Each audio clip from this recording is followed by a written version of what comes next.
So Israel Lasagna finally beats his daddy, Alex Pereira. Nah, man, I'm joking. You know, Israel Adesanya, he finally beats Hands of Stone, Alex Pereira. I forgot how you pronounce the guy's name. I always just call him Hands of Stone and stuff, you know. So my bad for botching his last name. But, you know, about to call him Lasagna again. Israel Adesanya, he finally beats him, right? And what I'm about to say about this, the whole fight and things like that, it's going to be kind of unpopular. So I first want to start off by saying, you know, I think it's cool that Israel was able to beat a man that had beaten him 3 times already. The fact that Izzy came into that fight with the same chip on his shoulder that he does in pretty much all of his fights, you know, unshakable confidence or whatnot. You know, he truly has a fighting spirit and a champion's mindset. Because a lot of people, I mean, they lose to a person once and that kind of like puts them on in a certain mindset like, man, a lot of doubt creeps in pretty much. When not with Israel Adesanya, he lost to this guy 3 times, twice by knockout and once by a unanimous decision. So I think it's pretty cool to see that he was able to fight through all of that and still come in with a champion's mentality. That being said, there's a lot of people that are saying Israel is the better fighter and has always been the better fighter. I have a question. Where in any sport can a person lose to somebody 3 times and still be considered better or the best? How do you lose to a person 3 times and still be regarded as the better fighter? Now, I get what people are saying. I get the point. You know, they're basically trying to say Israel, I guess from a martial artist, I think this. Israel, from a martial artist standpoint, is the better martial artist. You know, he's more tactical. He's more technical. He's more, he's clever, strategic, more fluid. So with that regard, I can see how people are trying to make the argument that he's the better fighter. What people are trying to do with Hands of Stone is they're basically trying to say he's all power. He's a brute, right? But the thing is, if that were true, if that were really true, that this man is just all power, no skill whatsoever, then again, how did he manage to beat Israel Adesanya 3 times? Answer that. If it was just power, that's the case. You could just pull out, take any guy walking down the street that hits hard, put him against Israel Adesanya, and boom, he should be able to knock out Adesanya as well, right? If it's just power, right? So my thing is, no, it's not just power. He beat Israel 3 times. That's more than just power. And the thing is, the first time in particular, he beat him by unanimous decision. Because a lot of people like to say, well, Israel's winning all those fights and the guy, he just got lucky with a big shot because he's powerful. Well, you don't outclass somebody for 5 rounds. I think that's how many rounds he fought him the very first time he fought him, and beat him by unanimous decision if you don't have some sort of skills. Now, I get it. Alex Pereira, he's not the most conventional. But the thing is, there's lots of fighters that have been very great fighters that haven't been the most conventional. Chuck Liddell, when Chuck Liddell was dominating, a lot of people critiqued his fighting style, his striking style. Chuck, he's loopy, he doesn't fight conventional, his technique's all, but guess what? Chuck Liddell was knocking people out all the time. He was knocking people out. He was one of the most dominant champions ever, right? And the same thing goes for this Alex Hands of Stone. So I personally think in order for Izzy to really solidify himself as the better fighter, he has to fight this guy again. He's got to fight him again. Now, Izzy basically said, I beat him once, now go to 205. First of all, that's kind of lame to me, man. You want to beat someone, you lose to somebody that many times and finally beat him once and be like, no, I don't want to fight you no more. Get the fuck out of here, man. I personally think Alex Pereira is the better fighter. Now, a lot of people say, what the fuck you talking about? Yes, I get it.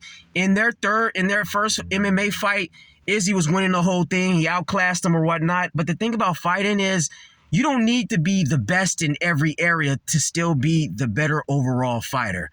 Look at a video game, right? It's similar to video games. You can take two fighters, or you pick one guy picks another, they have character stats or whatnot. You have the stamina, the striking, power, and it's just a list of stats. And some fighters, one of the fighters may have more stats in another area than the other fighter. In Izzy, you can basically say he probably has more stats in the accuracy department, the fighting style, the fluidity department, or whatnot. But guess what? That still wasn't enough. If that was the case, if all it took was to simply be the more technical fighter, then Izzy would have beaten this guy all 4 fights, but he didn't. There's more to fighting than just being the most technical or the most savvy,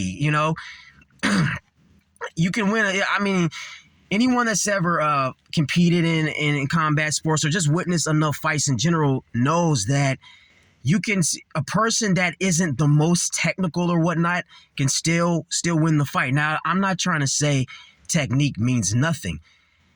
Hands of Stone, he wouldn't have beaten Israel Adesanya if he had zero technique. Maybe his technique isn't as good as Adesanya's, but where he lacks in the technique department, he makes up in other areas. His technique is good enough to not get completely finished and just outclassed by Adesanya, and he's able to make up any sort of technical deficiencies with power, durability, things like that. And that's how he was able to beat Adesanya. It's not always about being the most technical fighter. Rampage Jackson, who was my favorite, not my favorite, but one of the fighters that I really liked when I was younger and stuff. Rampage is another one, not the most technical fighter. If you throw Rampage in a kickboxing match, he'll probably lose most of those. If you throw him on a wrestling mat, he'll probably lose most of those. You damn sure if you put him on a jiu-jitsu mat, he'll lose almost all of them. Rampage has even said, I hate jiu-jitsu. He don't like jiu-jitsu. But how many times have we seen Rampage smash like high-level jiu-jitsu fighters, smash really technical stand-up fighters?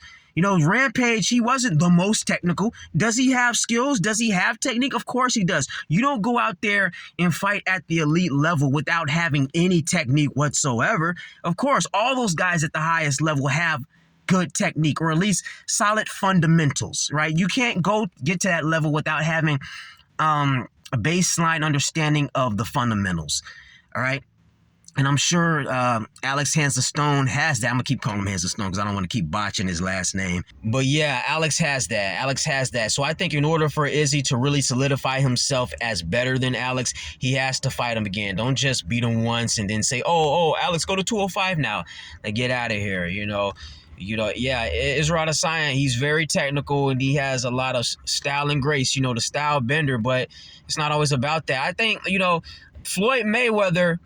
Floyd Mayweather is like literally the only fighter in combat sports history that does everything right and has managed to, stay undefeated. But even again, if you want to get super, super, super technical, Floyd lost in the Olympics or something like that. So even Floyd has taken an L. Even if the L hasn't come in the public eye, he has taken L's behind the scenes and stuff like that.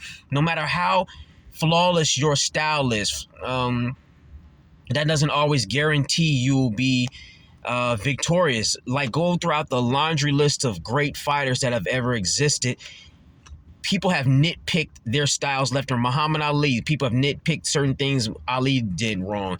Mike Tyson has been nitpicked for his deficiencies in certain areas. But guess what? They still went down as some of the greatest ever. And another good example is you take who I believe is like one of the best female fighters ever, Valentina Shevchenko, right? She recently lost. Now, Valentina, I think without a doubt does everything perfectly.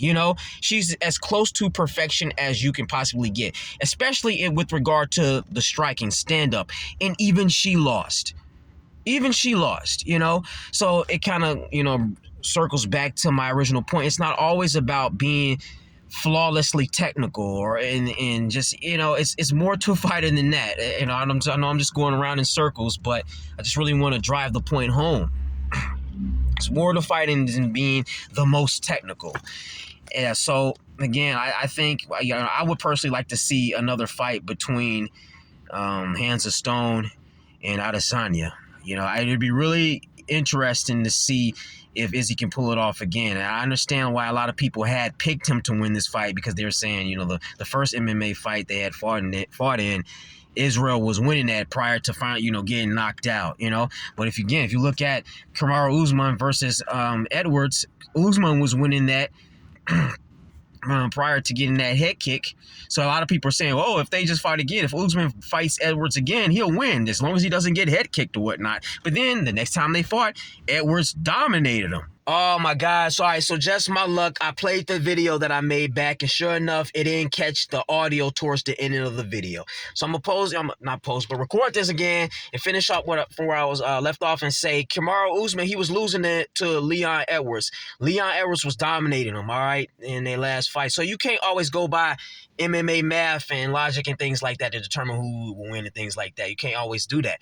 That being said, back to my main point, I feel like Israel Adesanya needs to fight Alexander Stone again. Don't just beat him once and then settle on that, man. This man still has 3 wins over you. You still got 3 L's to this guy. Don't just settle on one. Beat him at least one more time to solidify yourself as the best. I understand that's an unpopular thing to say because a lot of people are saying Izzy's the best fighter. I'm going to just be, I guess, delusional in my opinion or whatnot and say I don't think Izzy's the best fighter. In my, I guess, delusional little world, you got to beat a person multiple times, especially if they have multiple victories over you to solidify yourself as the better fighter. But again, that's just my thoughts. Just my thoughts.